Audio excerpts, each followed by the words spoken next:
Welcome to Phnom Penh, the capital of the Kingdom of Cambodia. If I can cross this street, I'm playing a game of Frogger right now. Yeah, so welcome to Phnom Penh, the capital of the Kingdom of Cambodia. I've been here for 8 days now. I spent the first 4 days having too much fun and trying too much of the street food. And so I've spent the last 4 days paying for that dearly with a perpetual hangover and major stomach issues.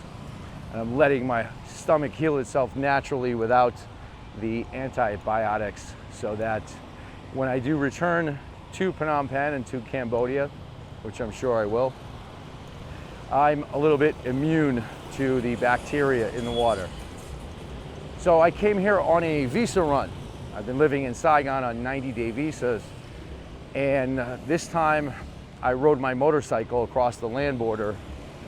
Last year I was able to apply for a new visa before my old one expired, and then either leave the country via the airport or at the land border. But this year that doesn't seem to work. I was denied the visa before I left Vietnam for the reason that I had not yet exited the country. They asked me to resubmit documents, which I did after I was stamped out. Still denied for the same reason. That's happened 3 times now. And I don't know, I'm sort of stuck here in Cambodia until I can get this visa situation sorted out. And in this past week, I've really seen a good cross-section of the city, a wide social latitude, I guess you would say. I've stayed in everything from a $5 a night bunk-style hostel to a $200 a night Marriott, which I got for 50 bucks on my brother's employee rate. And right now I'm in a $10 a night boutique hotel.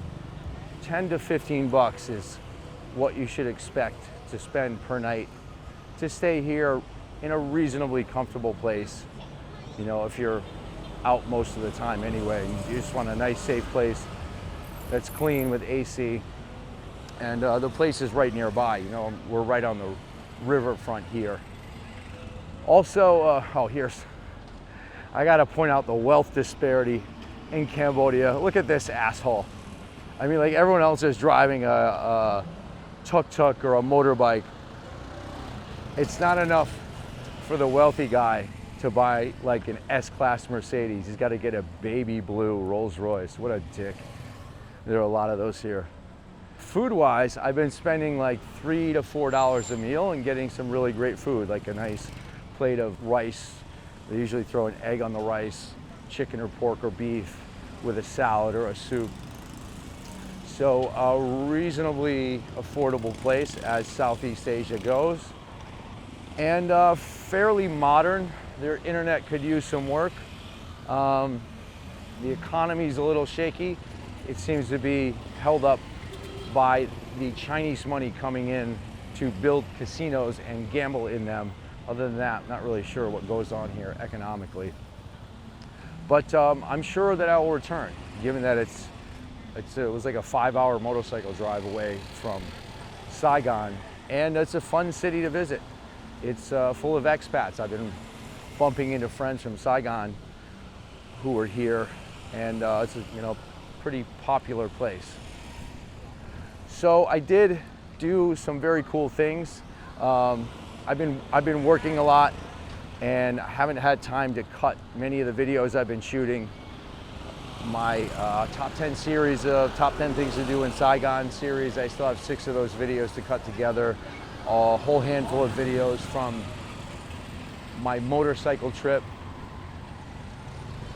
through the Vietnam highlands, and several videos that I just shot here.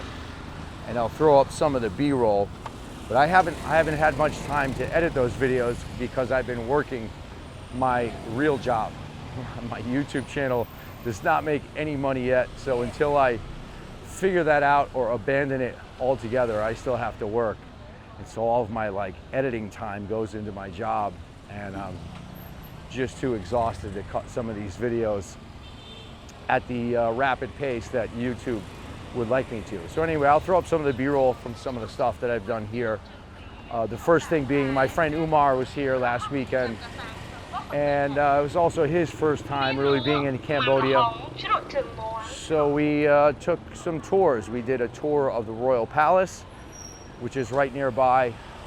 Very majestic place, very ornate, a lot of history and functional. The king still lives here. Cambodia is a monarchy run by a group of pseudo-communists, I guess you would say, called the People's Committee. A group of creepy old dudes in uniforms that hang their pictures everywhere.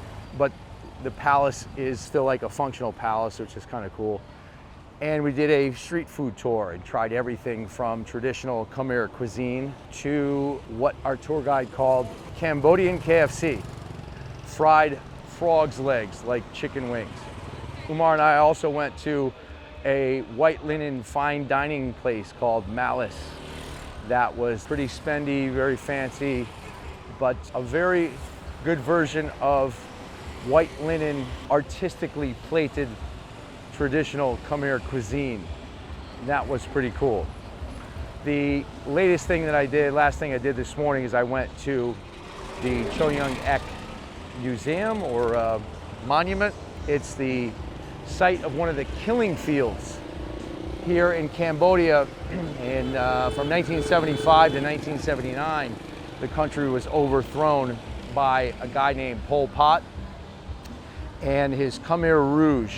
And they were communist guerrillas whose group grew in size until they overthrew the cities here in Cambodia and wanted to return Cambodia to a ethnically clean Khmer state by getting rid of foreigners, namely Chinese and Vietnamese, and ethnic minorities, and also city dwellers. They wanted Cambodia to be a purely communist state, completely self-sufficient, solely based on peasant farming, and anyone who was not an ethnically clean Khmer person or a peasant farmer, they wanted to, I guess in their words, liquefy. And they set out on a campaign of genocide and used these killing fields, and this site that I went to today was one of them.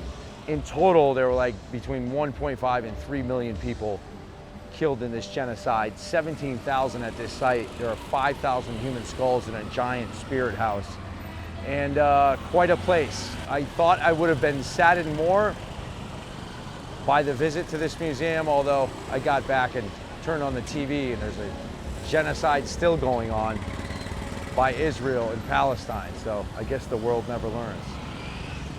In any case, I'm gonna get back to my hotel room and let my stomach heal its wounds and rest up for a couple days.